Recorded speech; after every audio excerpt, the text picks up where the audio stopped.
uykudan için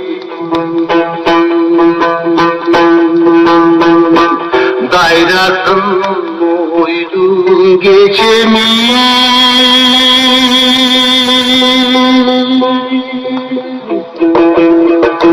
acar göğü candıran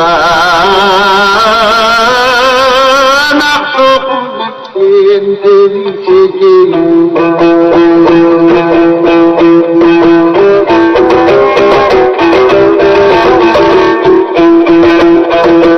gözler maluda cakkanday kadifte kıpsır cakkanday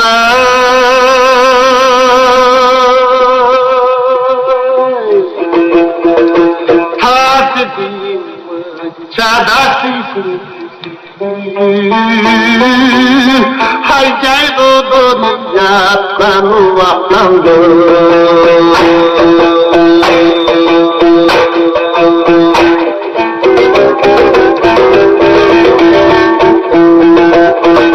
tarsasın uydu da cengisin tarsılıp gözü gelirsin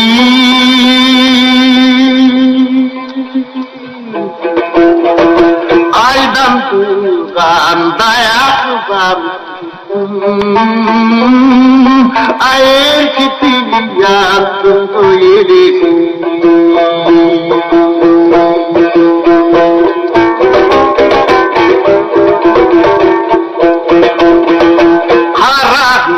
gelirdim benim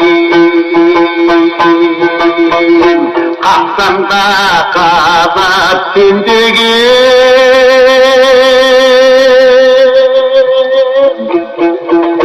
büt tarafı vakzana yerkin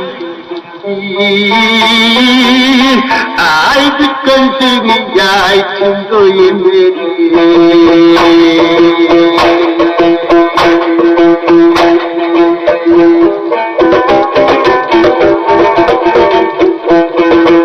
sen turgan kıştagı jarkırap gömülge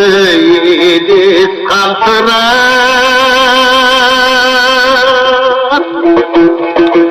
esbetine kinaycın döküm ay çakırdan göçündü barkızım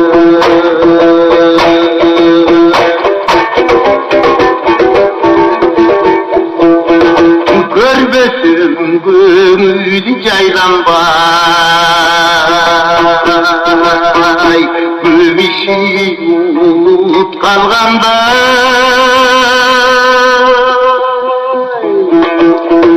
canımda dursan icarımda ay o son duydum bana o maydanda